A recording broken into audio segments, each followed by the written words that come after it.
제가 하나님 말씀 읽겠습니다. 요한복음 12장 1절에서부터 11절입니다. 유월절 엿새 전에 예수께서 베단에 이르시니 이곳은 예수께서 죽은 자 가운데서 살리신 나사로가 있는 곳이라. 거기에서 예수를 위하여 잔치할 새 마르다는 일을 하고 나사로는 예수와 함께 앉은 자 중에 있더라. 마리아는 지극히 비싼 향유 곧 순전한 나드 한 근을 가져다가 예수의 발에 붓고 자기 머리털로 그의 발을 닦으니 향유 냄새가 집에 가득하더라. 제자 중 하나로서 예수를 잡아줄 가룟 유다가 말하되 이 향유를 어찌하여 300데나리온에 팔아 가난한 자들에 주지 아니하였느냐 하니 이렇게 말하면 가난한 자들을 생각함이 아니요 그는 도둑이라 돈꾀를 맞고 거기 넣는 것을 훔쳐 가니로라.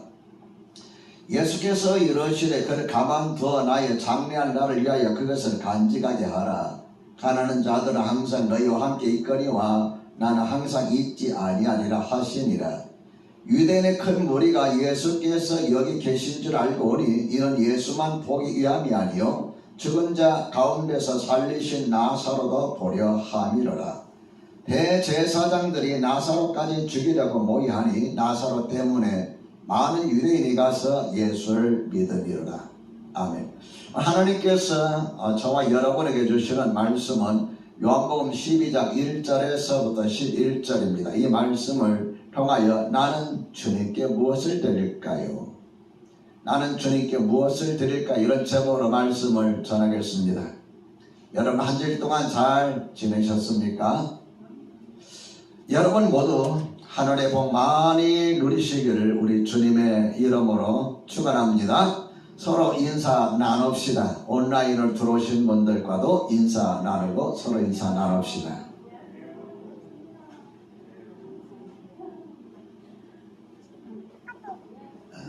인사 다 나누셨습니까? 이제 날씨가 제법 더워지고 있는 것을 여러분 아마 느끼게 될 겁니다.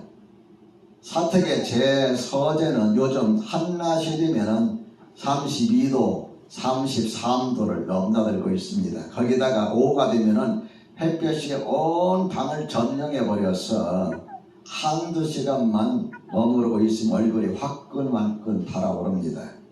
저는 이것을 느끼면서 이제 정말 여름이 왔구나, 여름이 됐구나 하는 사실을 실감합니다. 올 여름 모두가 무더위 잘 이겨나가시기를 바라며 건강하시길 우리 주님의 이름으로 축원합니다.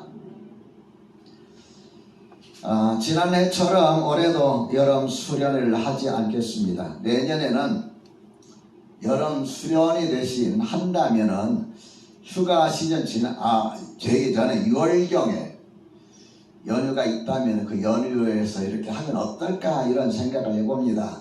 해마다 여름 수련을 하는데 준비하시는 분들 너무 더워서 땀을 뻘뻘 흘리고 하고 나면 지쳐가지고 어쩔 줄 몰라 합니다. 차라리 날씨가 더워지기 전에 하고 휴가 때는 여러분 가족끼리 지내는 것도 괜찮겠다 이런 생각을 해봅니다. 아무튼 올해는 수련 계획을 갖지 않도록 하겠습니다. 제가 고민을 많이 했어요. 이 교회 저 교회 많은 교회들이 여름 수련을 한다고 부산 떨고 있는데 나는 어떻게 할까? 올해는 여러분 좀 더 쉬고 점심 식사도 주일날 점심 식사도 쉬고 그래서 조금 우리가 재충전했다가 이렇게 했으면 좋겠다 하는 이런 생각을 해봅니다. 내년을 한번 기약해 봅시다. 코로나가 사라진다면 그때까지는 없어지겠죠? 네, 없어지라 믿습니다. 그래서 즐겁게 여름 수련회도 하고 이렇게 했으면 좋겠습니다. 하나님께서 저와 여러분에게 주시는 메시지는 세 가지인데요. 첫 번째로 주님은 당신의 삶에 가장 가치 있는 것을 원한다고 하십니다. 주님은 당신의 삶에 가장 가치 있는 것을 원하신다. 오늘 여러분 말씀을 보면은 어느 여인에 대한 이야기가 나옵니다. 예수님께서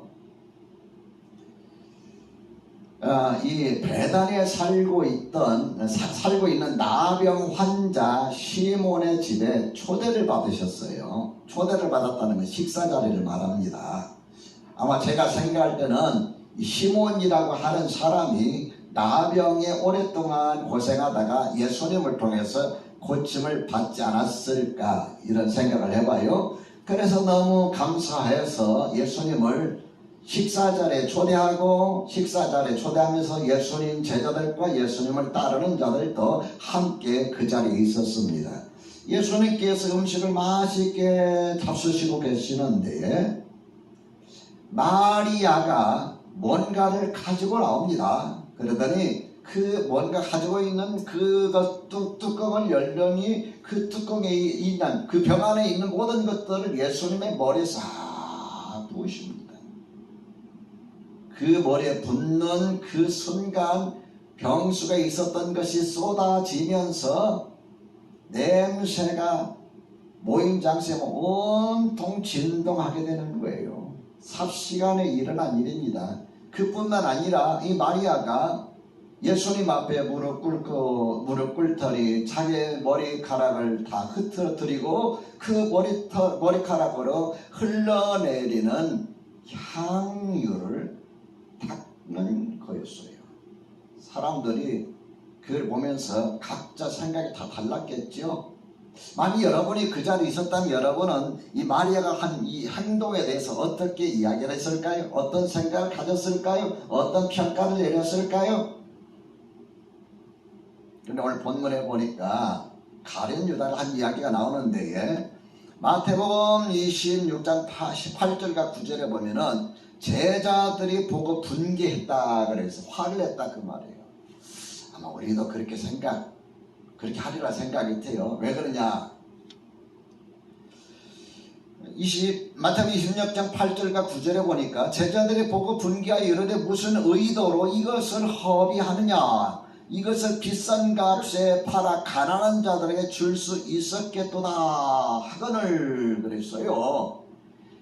마리아가 예수님의 머리에 부어서 흘러내리는 그 향수, 그 향유는 값비싼 거였다는 거예요. 오늘 본문에 보니까 나드 나드라는 것은 향수의 그 종류를 말하고 그 나드 한 근인데 한 근 값이 얼마냐면 300데나리온입니다. 300데나리온이면 얼마나 되냐면은 그 당시에 노동자 하루 품삯이 한 데나리온이에요. 그러니까 노동자가 뭐 주일 안식일 빼고 주일 빼고 일주일 내내 일해서 1년 동안 벌어서 한 푼도 쓰지 않고 벌어서 모아야만이 살 수 있는 그런 향수예요. 그걸 갖다가 예수님의 머리에 부었으니 여러분 이해가 되겠습니까? 여러분 생각이 이해가 될 것 같아요? 그래서 제자들이 분개했다고 그래서 야, 이 비싼 것을 갖다가 여기다 쏟아 부어가지고 허비하느냐? 이거 팔아서 가난한 자들이 주님 얼마나 가난한 사람들 구제하고 좋겠느냐? 이렇게 이야기를 했던 거예요. 거기다가 자기 머리털로 예수님 발까지 닦고 있으니 도대체 이해할 수 없는 행동이 벌어지게 된 거예요. 여러분, 왜 마리아는 이렇게 행동하였을까요? 왜 마리아는 300데나리온이나 되는 비싼 향수를 예수님의 머리에 붓고 흘러내리는 그 향수, 발까지 흘러내리는 그 향수, 자기 머리털로 예수님의 발을 닦았을까요? 12장 1절에 보면은 이렇게 기록하고 있습니다. 6월절 엿새 전에 예수께서 베단에 이르시니 이곳은 예수께서 죽은 자 가운데서 살리신 나사로가 있는 곳이라. 그리고 2절에 보면 마르다 이야기가 나오고 3절에 마리아가 나와요. 여러분 나사로는 누굽니까? 마르다와 마리아의 오라버니입니다. 죽은 자기 오라버니 나흘이나 되었는데도 불구하고 예수님께서 오셔서 그 시체에서 부패해가지고 냄새 나는 자기 오라버니를 살려주셨잖아요. 얼마나 감격스러웠겠습니까? 얼마나 감사했겠습니까?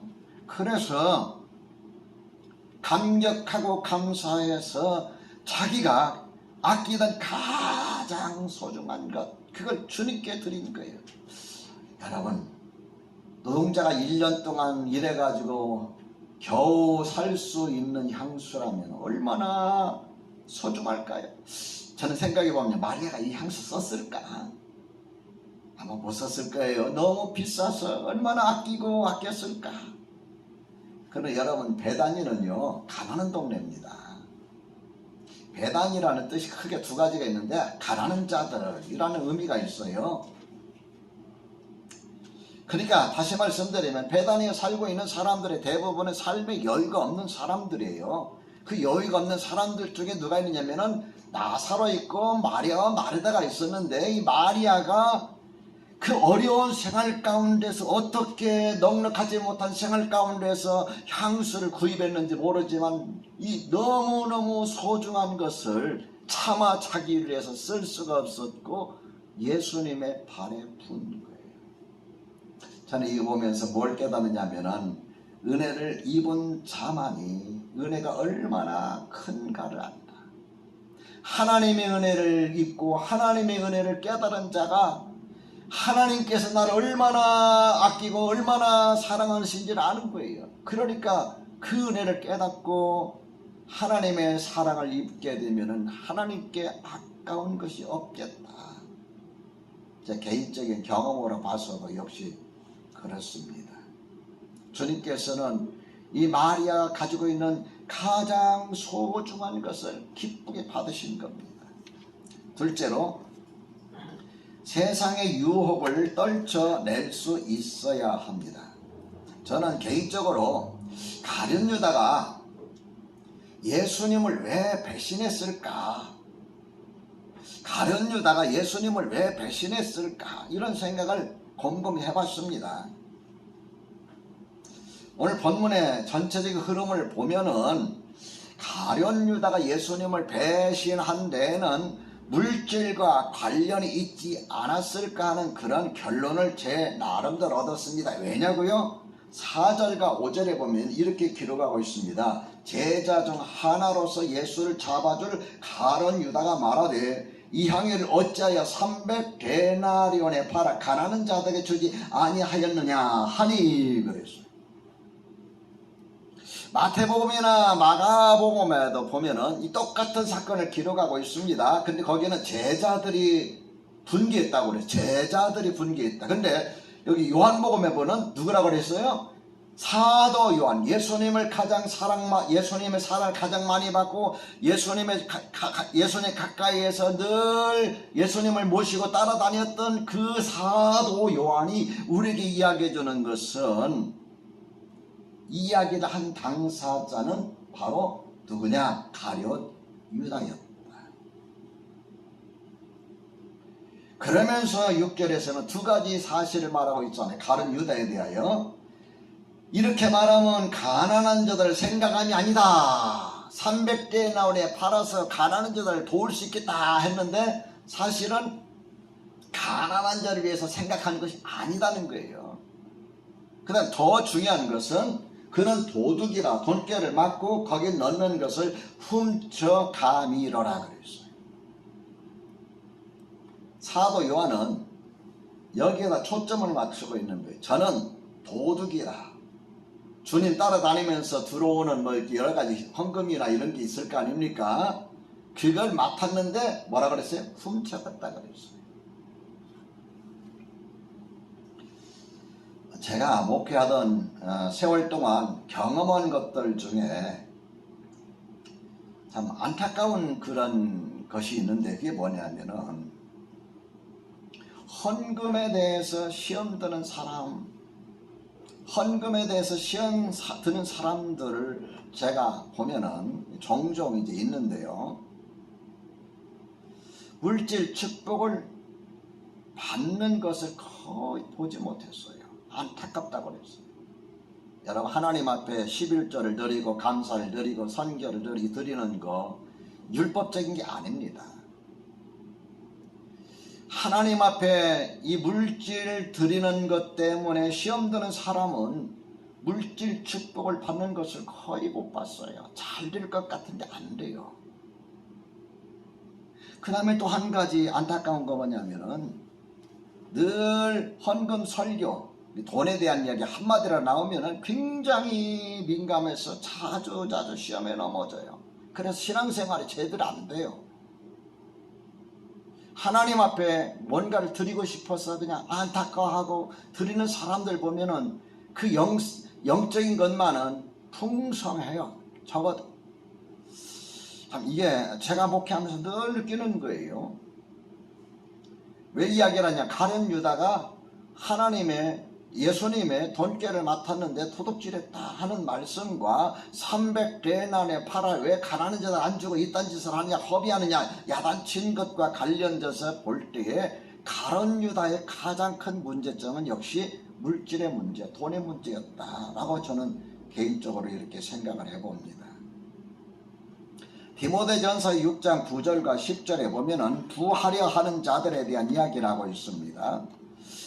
부하려 하는 자들은 시험과 올무와 여러가지 어리석고 해로운 욕심에 떨어지나니 곧 사람으로 파멸과 멸망에 빠지게 하는 것이라. 부하려 한다는 것은 부자 되고 싶으면 누구나 다 갖고 있잖아요. 저도 마찬가지예요. 근데 여기서 부하려 하는 자라는 것은 부자가 되기를 애쓰는 사람, 좀 더 나가서 부자 되기를 욕심내는 사람, 욕심 부리는 사람은 결국은 어떻게 되느냐, 여러가지 시험과 올무가 기다리고 있다 그 말이에요. 여러분, 돈 벌기를 애쓰는 건 참, 우리가 돈 버는 걸 애쓰는 건 참 잘하는 건데 부자 되기 위해서 욕심을 부리고 하다 보면 뭐가 문제입니까?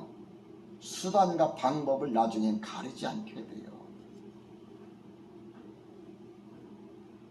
그러면서 디모데전서 6장 10절에 돈을 사랑함이 일만하게 뿌리가 되나니. 부가리 하는 자들의 특징은 뭐예요? 돈을 사랑해. 누구보다? 주님보다. 돈을 사랑함이 일만하게 뿌리가 되나니 이것을 탐내는 자들은 미혹을 받아 믿음에서 떠나 많은 근심으로서 자기를 찔렀도다 이렇게 말씀하고 있습니다. 사도 바울의 제자 가운데 한 사람, 데마라고 하는 사람이 있어요. 디모데후서 4장 10절에 보면은 이런 말씀이 있습니다. 데마는 이 세상을 사랑하여 나를 버리고, 이 세상을 사랑하여 나를 버리고 데살로니가로 갔고. 여러분 성경 읽어보면은 데마가 은혜 받았을 때 참 헌신적이었어요. 근데 세상 사랑하는 이것을 떨쳐버리지 못하고 결국은 사도 바울 곁을 떠나버리고 맙니다. 그리고 역사상에 그냥 묻혀버리게 되죠. 어느 책을 읽다 보니까 이런 이야기가 있습니다.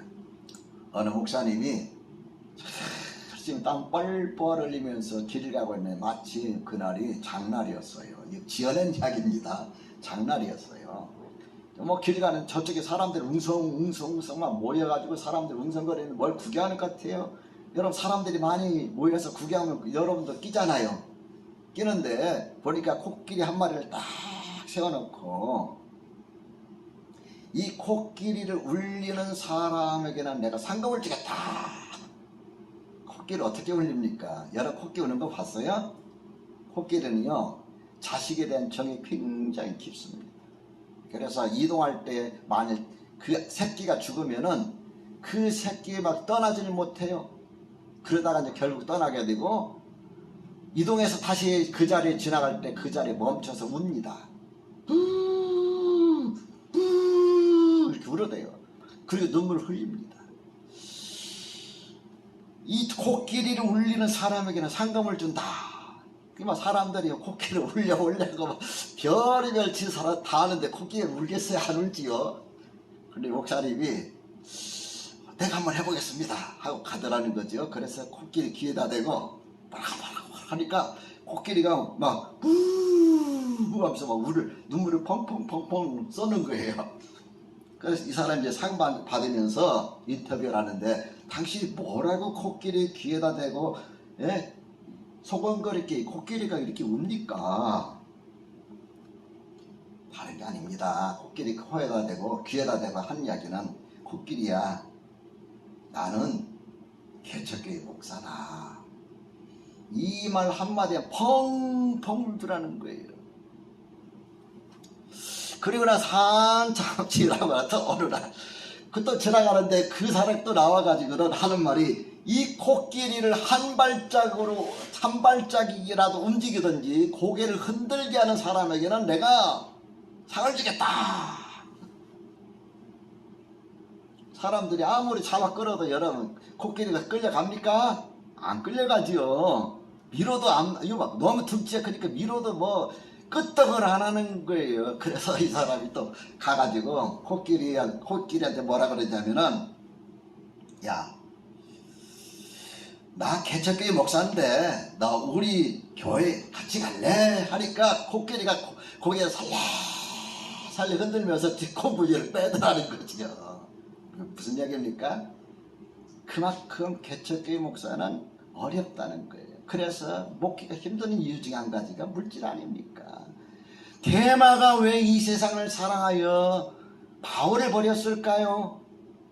여러분, 사도 바울이 우리가 성경 볼 때는 화려하잖아요. 이적과 기적을 해서 수많은 교회를 세우고. 그런데 여러분, 그 당시에 선교한다는 것이 어떤 것인지 여러분 아십니까? 때로는 먹지 못하고 자지 못하고 입지 못하고 헐벗고 굶주리고 매 맞고 여러분 죽을 위기를 맞이하고 이런 일들을 굉장히 많이 겪었어요. 우리가 돕고 있는 현준 선교사님이 어제 하나 동영상을 보내왔는데, 이제 그 새카만 가나이들의 그 새카만 얼굴에 그 새카만 눈동자 반짝반짝 하는데 노래를 따라서 해요. 이따 제가 보여드릴게요. 이 선교사님이 지난번에 문자가 왔어요. 우리 사모님 너무 몸이 안 좋으니까 기도 좀 해달라. 그리고 또 이제 통화하다 보니까 또 자기도 몸이 안 좋다는 거예요. 그리고 왜 그러냐 했더니 밥을 제때 먹어야 되는데 못 먹고 안 먹고 막 힘쓰게 쓰다 보니까 이렇게 어려움을 당하고 있다. 야, 이거 누가 이해를 하겠습니까, 여러분? 이 세상의 것을 만일 그들의 마음 가운데 사랑하는 마음이 있다면 이런 일들 할 수 있을까요? 불가능한 이야기죠. 여러분과 내가 정말 온전한 신앙생활을 하려면, 주님을 사랑하려면 이 세상의 유혹을 떨쳐낼 수 있어야 합니다. 사도 요한은 그래서 요한 1서 2장 15절에 이렇게 말하고 있습니다. 여러분은 세상이나 세상에 있는 것을 사랑하지 마십시오. 누가 세상을 사랑하게 되면 그 사람 속에 하나님의 사랑이 없습니다. 세상에 있는 모든 것은 육체의 욕망과 눈의 욕망과 세상 살림에 있습니다. 하나님의 사랑이 그 안에 있을 수가 없습니다. 마리아가 만일 그것을 사랑했더라면 300데나리온이나 되는 그 소중한 것을 껴안고 그냥 있었다 하면 어떻게 됐을까요? 그냥 쓰고 말았겠지요. 그러나 그는 너무 주님의 사랑에 감사해, 그 은혜에 감사하여 자기가 쓰지 않고 그것을 주님의 머리에 부었던 거예요. 주님의 머리에 부으면서 그 향수가 온 집안을 가득하게 했어요. 저는 그거 보면서 마리아의 그 향수는 그 마리아의 신앙의 향수겠구나. 사람들은 아깝다고 허비한다고 했지만 예수님께서는 그 향수를 통해서 마리아의 그 신앙의 향수를 맡으셨겠구나. 저 여러분, 이렇게 주님을 사랑하시기를 주의 이름으로 축원합니다. 셋째로, 주님은 당신의 헌신을 귀하게 여기십니다. 예수님은 마리아의 이런 행동에 대해서 어떻게 말씀하셨을까요? 우리 7절과 8절 말씀을 같이 한번 읽어봅시다. 시작. 예수께서 이르시되 그를 가만두어 나의 장래할 날을 위하여 그것을 간직하게 하라. 가난한 자들은 항상 너희와 함께 있거니와 나는 항상 있지 아니하리라. 그를 가만두어라. 나의 장래할 날을 위하여 그것을 간직하게 하라. 이 무슨 말이냐면은 그를 가만두라. 이 일에 참견하지 말라 그 말이에요. 이 마리아가 하는 이 행동에 대해서 왈가왈부하지 말라. 이 마리아가 이렇게 귀한 향수를 가져온 것은 잘 간직하고 있다가 나의 장례를 위해서 쏟아 부은 거다.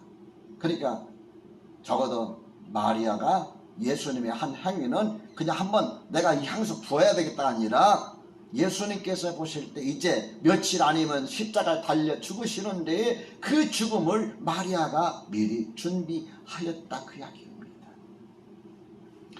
마가복음 14장 8절과 9절에 보면은 그는 힘을 다하여 내 몸에 향유를 부어 내 장례를 미리 준비하였다 그랬어요. 여러분, 그는 힘을 다하여 돈이 많아서가 아니라 마리아가 삶에 여유가 있어서가 아니라 그녀의 최선, 그녀의 가장 소중한 것을 주님께 부어 드렸다는 말씀입니다. 그러면서 9절에 마가복음 14장 9절에 보면은 내가 진실로 너에게 이르노니 온 천하에 어디서든지 복음이 전파되는 곳에는 이 여자가 행한 일을 말하여 그를 기억하라. 예수님께서 이 마리아 행위에 대해서 극찬하신 최고의 칭찬을 하신 겁니다. 저는 요즘에 주님 앞에서 제 자신을 돌이켜보는 시간들을 많이 갖습니다. 코로나 때문에 목회도 제대로 안 되는 것 같고, 코로나 때문에 참 확진되고 나서 후유증이 좀 있어가지고 어떤 때는 괜찮다가 또 갑자기 그냥 피로감이 올려오고, 코로나 때문에 우리 사모님도 안 좋고, 이런 걸 보면서 내가 지금까지 주님 앞에 행했던 것 중에 주님께서 기억하실 만한 것이 있을까?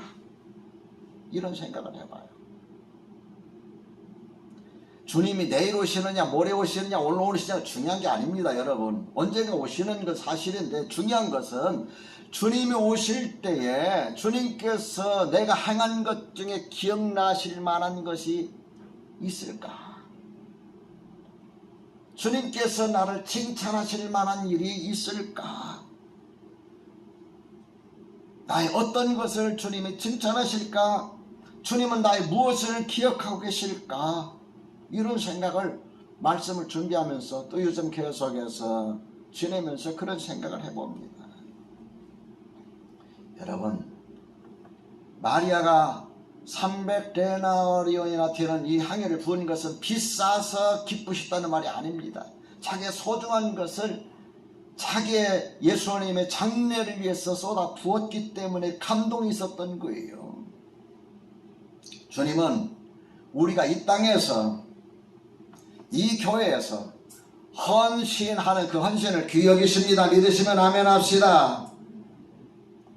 우리가 이 땅에서 이 교회에서 주님 헌신할 때 그 헌신 하나하나를 소중하게 여기십니다. 사도 바울은 고린도 15장에서 부활에 대한 이야기를 하죠. 부활.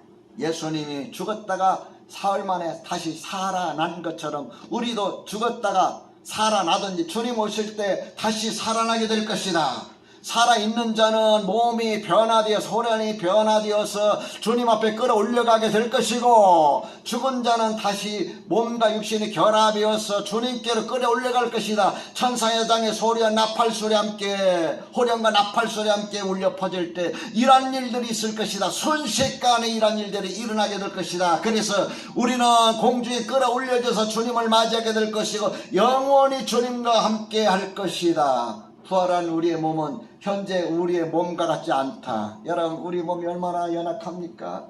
건강한 것 같은데 건강하지 못해요. 사람들이 볼 때는 멀쩡한데 속은 아파 있어요. 예?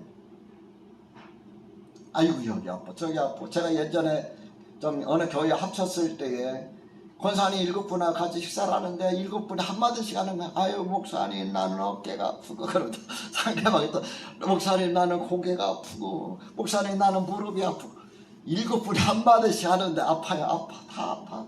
근데 내가 무슨 이야기 하겠어요. 아유, 참 너무 고생이 많으시네. 아파요. 안 아팠으면 좋겠는데, 여러분이 안 아팠으면 좋겠는데 아파요. 여러분이 안 아팠으면 좋겠는데 아프대요. 내가 하나님이시면은 뭘 할 수 있는데 하나님도 아니잖아요. 주의 종이니 주의 종은 주님이 시키는데 할 뿐이지 내가 치료한 능력이 있습니까? 뭐가 있습니까? 주님께서 고쳐주시는 거지. 하라 하면 하고 하지 말라 하면 안 하고 그것이 주의 종이 할 일 아닙니까? 그래서 늘 안타까워 아프고. 근데 부활한 몸은 아픔이 없습니다. 부활하게 된 다시는 죽음이 없습니다. 슬픔도 없어요. 고통도 없어요. 믿으시면 아멘. 고린도 전서 15장과 요한계시록을 보면은 그게 나와 있습니다. 사도 바울이 부활에 대해서 이야기하면서 마지막 한 이야기가 뭐냐? 우리가 이 땅이 끝이 아니라 부활에 대해서 영원히 주님과 영광스럽게 함께할 건데에 그러한 소망을 가졌다면은 어떻게 살아야 되겠느냐? 고린도전서 15장 58절에 보면은 그러므로 내 사랑하는 형제들아 견실하며 흔들리지 말고 항상 주의 일에 더 힘쓰는 자들이 되라. 이는 너희 수고가 주 안에서 헛되지 않은 줄 알미니라. 믿으시면 아멘 합시다. 견실하며 흔들리지 말고, 그게 무슨 말입니까? 굳게 서서 흔들리지 말라 그 말이에요. 굳게 서서 흔들리지 말라. 더 힘쓰는 자를 되라. 그 말 무슨 말입니까? 주님의 일을 더 많이 하라. 언제든지 주님의 일을 열심히 하라. 이유가 뭐냐? 결코 주님의 일에는 헛됨이 없기 때문이다. 믿으시면 아멘 합시다. 저 여러분은 이런 소망을 가지고 삽니다. 사랑하는 성도 여러분, 우리가 주님 앞에 설 때에 주님께서 나를 보시고 칭찬하실 만한 일이 무엇일까? 내가 한 것 중에 기억하실 만한 일이 무엇일까를 생각하면서 믿음 가운데 살아가시기를 주님의 이름으로 축원합니다. 그래서 주님 앞에 설 때 저도 여러분도 칭찬받고 상받는 저 여러분 모두가 되시기를 우리 주님의 이름으로 축원합니다.